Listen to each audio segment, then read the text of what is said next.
Assalamualaikum warahmatullahi wabarakatuh. Nama saya Ahmad Syafir Munir. NIM saya E20192062.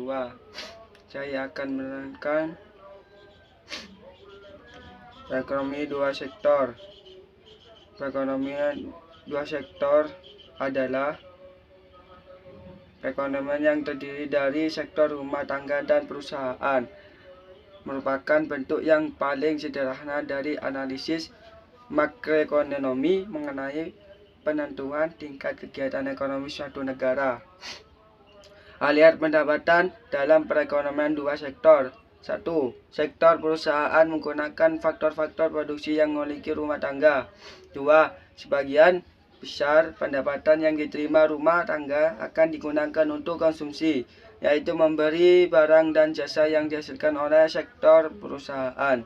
3. Sisa pendapatan rumah tangga yang tidak digunakan untuk konsumsi akan ditampung dalam institusi keuangan. 3. Sisa pendapatan rumah tangga yang tidak digunakan untuk konsumsi akan ditabung dalam institusi keuangan. 4. Pengusahaan yang ingin melakukan investasi akan meminjamkan tabungan rumah tangga yang dikumpulkan oleh institusi keuangan.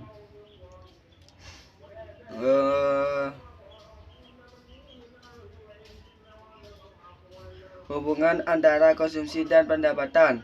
Pendapatan rumah tangga adalah faktor terpenting untuk menentukan tingkat pengeluaran. Contoh, perhatian tabel 4 keterangan. 1. Pada pendapatan yang rendah, rumah tangga mengambil tabungan. Ini berarti rumah tangga harus menggunakan harta atau tabungan masa lalu untuk membiayai konsumsi. 2. Kenaikan pendapatan menaikkan pengeluaran konsumsi. Sisa pertambahan pendapatan ditabung. 3. Pada pendapatan yang tinggi rumah tangga menabung.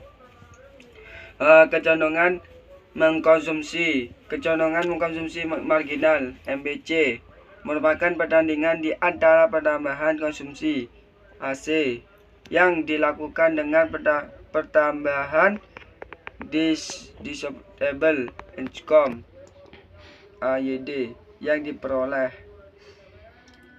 Fungsi konsumsi dan tabungan. Fungsi konsumsi yaitu suatu fungsi yang menggambarkan sifat hubungan antara tingkat konsumsi rumah tangga dalam perekonomian dengan pendapatan nasional atau pendapatan disposable. Investasi meliputi pengeluaran untuk satu pembelian barang modal, yaitu mesin-mesin dan peralatan produksi lain untuk mendirikan sebagai jenis industri dan perusahaan. 2. Penggantian barang-barang modal yang telah didepresiasikan. 3. Pengeluaran untuk bangun kantor, pabrik, dan lain-lain. 4. Pertambahan nilai stok barang-barang yang belum terjual. Jumlah investasi tersebut disebut investasi bruto, sedangkan investasi neto didapat dari investasi bruto depresiasi. Fungsi investasi merupakan fungsi yang menunjukkan hubungan antara tingkat investasi dan tingkat pendapatan nasional. 1. Fungsi investasi otonomi merupakan investasi yang besarnya tetap atau jenis investasi yang tidak pengaruh dengan besarnya pendapatan.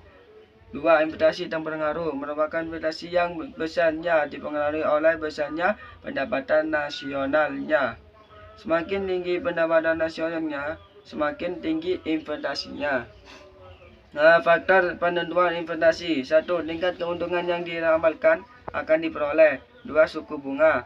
3. Ramalan mengenai keadaan ekonomi di masa depan. 4. Kemajuan teknologi. 5. Tingkat pendapatan nasional dan perubahannya. 6. Keuntungan yang diperoleh perusahaan-perusahaan. Investasi dan fungsi investasi. 1. Pengertian investasi. Investasi sering dikenal dengan nama penanaman modal. Investasi merupakan komponen kedua yang menentukan pengeluaran agregat. Investasi merupakan pengeluaran atau pembelanjaan penanaman modal atau perusahaan untuk membeli barang-barang modal dan perlengkapan produksi untuk penambahan kemampuan memproduksi barang dan jasa yang tersedia dalam perekonomian. Keseimbangan perekonomian negara. Dalam perekonomian dua sektor, keseimbangan perekonomian negara tercapai apabila satu, ketika pendapatan nasional sama dengan konsumsi dan investasi.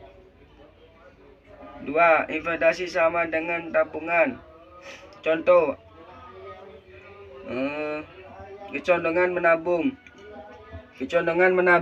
marginal MPS merupakan perbandingan di antara penambahan tabungan dengan penambahan disposable income. Kecondongan menabung rata-rata menunjukkan perbandingan di antara tabungan S dengan pendapatan disposable Y. Sekian, terima kasih. Kalau ada kesalahan, mohon maaf. Wassalamualaikum warahmatullahi wabarakatuh.